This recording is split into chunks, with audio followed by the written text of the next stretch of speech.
Hey everybody, welcome to Life is Brewtiful. I'm Anthony, and today we're going to be talking about the coronavirus. But more importantly, we're going to be talking about the coronavirus's impact in the world of beer, since this is a beer YouTube channel. Initially, I didn't want to do a video on this at all. I am so sick and tired of hearing about the coronavirus. It's all anybody talks about. It's all anybody wants to post about on the news. I haven't even really been able to do a This Week in Beer this entire month because everything is just coronavirus. Okay, I'm being a bit dramatic, but it is kind of become a serious topic. A lot of people are concerned about it. So I thought it would be interesting and kind of historically important to document its effects, because genuinely it is having some very interesting effects on the beer market. So the first thing we need to talk about is the low-hanging fruit, and that is coronavirus versus Corona beer. You see a lot of memes, they're pretty funny, a lot of ha-ha-hee-hees going on, a bunch of good goofs about how Corona is like being devastated by the virus, how all the other beers have to stay isolated away from the Mexican import lager, you know, a bunch of goofs. But genuinely, I was kind of curious, how is Corona being affected by a virus that is in no way associated with the beer product, but they do share a namesake, and people are kind of dumb, and when they make those type of verbal and audible connections, it usually has interesting effects. Initially, the effects were kind of interesting. People thought that they were just going to tank. They were going to be absolutely destroyed by it. But we actually saw a huge increase in positive attention being drawn to the Corona brand. Their social media impact went up by the thousands, and there were more impressions, more likes, more shares on all of their content, because as people were putting like hashtag Corona or whatever, the beer was getting lumped in with all the virus associations. And I can only imagine people were scrolling through like getting all panicked and frustrated and everything about the crisis, and they would be like, oh, look at this, a couple of like models in bikinis on the beach, I'll give that a like, it brightened my day. It looked like things were actually doing the exact opposite of what people expected, and it was actually doing great things for Corona. In fact, at the beginning of this whole pandemic, before it was really like a global crisis, we actually saw Corona sales actually start to increase just a little bit, while a lot of other major beer brands were actually starting to fall. Unfortunately, as the panic increased, so did its effect on the brand. Google Trends showed that between January and February,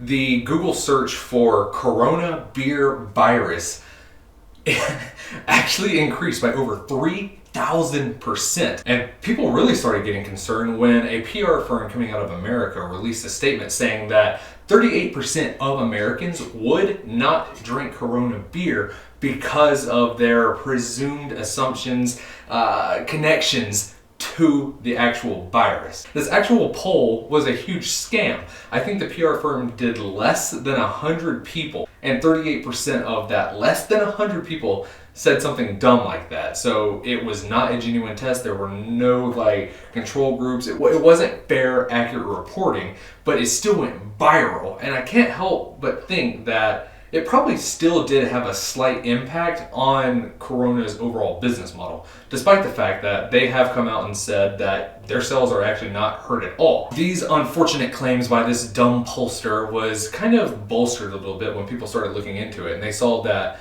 Corona's parent company, AB InBev, was actually suffering massive losses, and accordingly, it was over 120 million pound worth of damages and lost sales due to the global distribution markets being disrupted.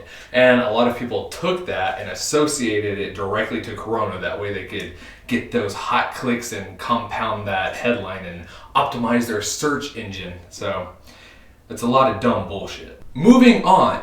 So interestingly, coming out of China, we saw the first massive ripple.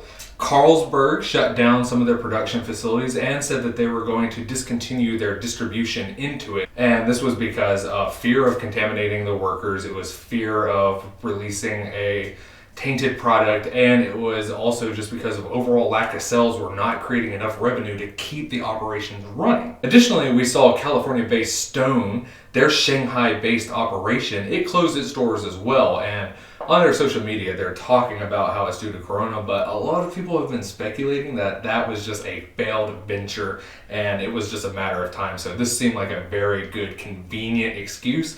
I am interested to see if they are going to continue operations and reopen their doors once this whole thing's blown over. But based off of what happened in Berlin, I don't think so. And what's happening in China's beer market is actually incredibly important, because over the past decade, we have seen billions and billions of dollars from major brands like Diageo, from AB InBev, and as well as some craft breweries like Stone, as I mentioned, I think Ballast Point, and a couple of others. They've all invested heavily in the Chinese market because it was one of the fastest growing in the entire world. I think only Vietnam has recently started to rival its explosive growth. It's interesting to see such a explosive, almost fail-proof market be completely destroyed by this virus. As this has continued to expand, we now go into the European market, which is pretty much non-existent right now. The Trunka marks, beer stores, beer markets, they are still open, so you can still go and buy your beers there. They are deemed a necessity business, and honestly, I don't blame them.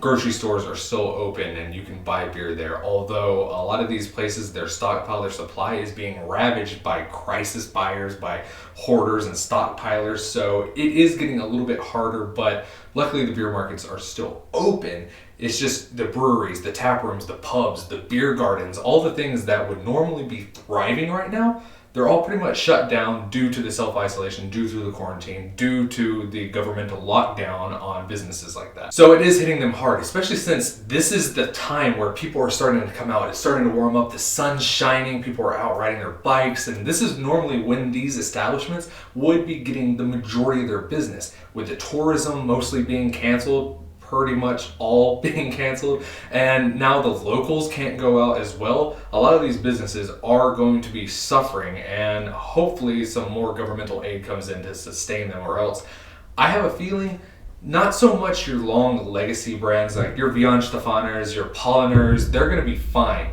but Germany's and Europe's slowly burgeoning small craft brewers, I fear that we might see some closures coming at the end of this. It is something that I will be paying attention closely to, but interested to see. And that brings us back to America.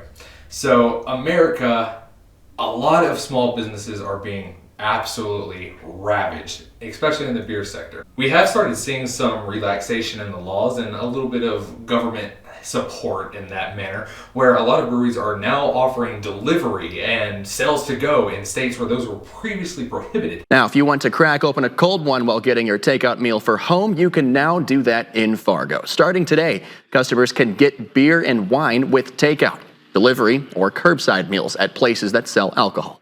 So that's pretty cool, and that's something I actually really hope continues to stay on, because anything that cancels dumb, archaic, blue laws that are all religiously based and leftover remnants and ghost zombies of the Prohibition time period, I would like to see these eventually be wiped off of the books completely, and hopefully this is a good manner to do so. I hope to see more of that. We're also starting to see some innovation and some resiliency, because a lot of these breweries are adapting a lot better than I initially thought they would be.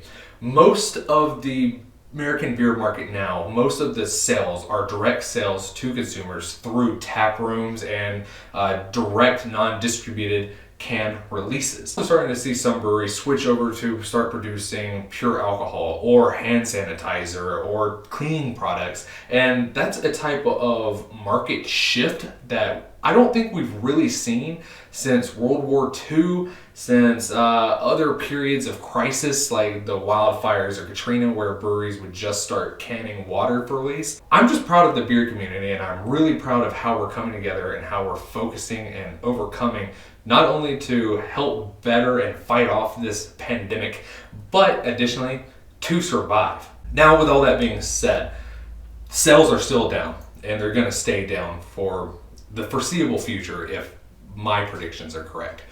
So when this does all blow over, what I would highly encourage you to do, go support your local business. Go buy just local products. Don't worry about big brands, don't worry about distribution. Ignore the hype for a minute. Ignore the bottle-seeking culture. Support your local business because they're the ones who are going to keep this surviving. We don't want to see that time period like back in the 40s and 50s where a lot of local breweries started shuttering and faltering and being balled up by the big boys because they couldn't compete after a crisis. We need to keep our local sense of community going, thriving, surviving, and I just worry that if we are not supportive of our own individual local beer scenes, we could lose a lot.